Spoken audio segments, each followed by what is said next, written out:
SSLC ವಿದ್ಯಾರ್ಥಿಗಳೇ, ಇನ್ನೂ ಕೇವಲ 20 ದಿನ ಮಾತ್ರ ಉಳಿದಿವೆ.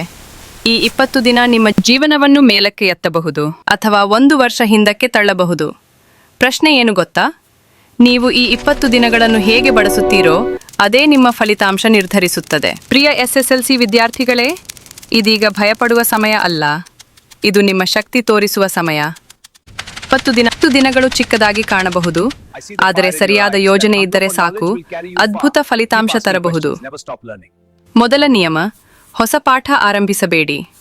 ಇದುವರೆಗೂ ಓದಿದ ವಿಷಯವನ್ನು 3 ಬಾರಿ ಪುನರವಲೋಕನ ಮಾಡಿ. ಫಾರ್ಮುಲಾ, ಡೇಟ್ಸ್, ಡೆಫಿನಿಷನ್ಸ್ ಪ್ರತಿದಿನ ನೋಡಿ. ಪ್ರತಿ 2 ದಿನಕ್ಕೊಮ್ಮೆ ಒಂದು ಮಾಡೆಲ್ ಪೇಪರ್ ಬರೆಯಿರಿ. 3 ಗಂಟೆ ಸಮಯವನ್ನು ಕಟ್ಟುನಿಟ್ಟಾಗಿ ಪಾಲಿಸಿ. ಬರೆದ ನಂತರ ತಪ್ಪುಗಳನ್ನು ಸರಿಪಡಿಸಿ. ಮ್ಯಾಥ್ಸ್ನಲ್ಲಿ ಸ್ಟೆಪ್ ಮಾರ್ಕಿಂಗ್ ಗಮನದಲ್ಲಿರಲಿ. ಸೈನ್ಸ್ನಲ್ಲಿ ಡಯಾಗ್ರಾಮ್ಸ್ ನೀಟ್ ಆಗಿರಲಿ. ಸೋಷಲ್ನಲ್ಲಿ 5 ಪಾಯಿಂಟ್ ಸ್ಟ್ರಕ್ಚರ್ ಫಾಲೋ ಮಾಡಿ. ಲ್ಯಾಂಗ್ವೇಜಸ್ನಲ್ಲಿ ಲೆಟರ್ ಮತ್ತು ಎಸೆ ಕನಿಷ್ಠ 5 ಬಾರಿ ಪ್ರಾಕ್ಟೀಸ್ ಮಾಡಿ. ಒಂದು ವಿಷಯ ನೆನಪಿಟ್ಟುಕೊಳ್ಳಿ, ಮೊಬೈಲ್ ನಿಮ್ಮ ಸ್ನೇಹಿತ ಅಲ್ಲ, ಈಗ ಅದು ನಿಮ್ಮ ದೊಡ್ಡ ಡಿಸ್ಟ್ರಾಕ್ಷನ್. ಪೇರೆಂಟ್ಸ್ ನಿಮ್ಮ ಮೇಲೆ ನಂಬಿಕೆ ಇಟ್ಟಿದ್ದಾರೆ, ಟೀಚರ್ಸ್ ನಿಮ್ಮನ್ನು ಗೈಡ್ ಮಾಡುತ್ತಿದ್ದಾರೆ. ಈಗ ನಿಮ್ಮ ಕ್ರಮ. ಈ 30 ದಿನ ಡಿಸಿಪ್ಲಿನ್ ಇಟ್ರೆ 90% ಅಸಾಧ್ಯವಲ್ಲ. ಇಂದು ನಿಮ್ಮೊಳಗೆ ಹೇಳಿಕೊಳ್ಳಿ, ನಾನು ಮಾಡಬಲ್ಲೆ, ನಾನು ಸಾಧಿಸುತ್ತೇನೆ.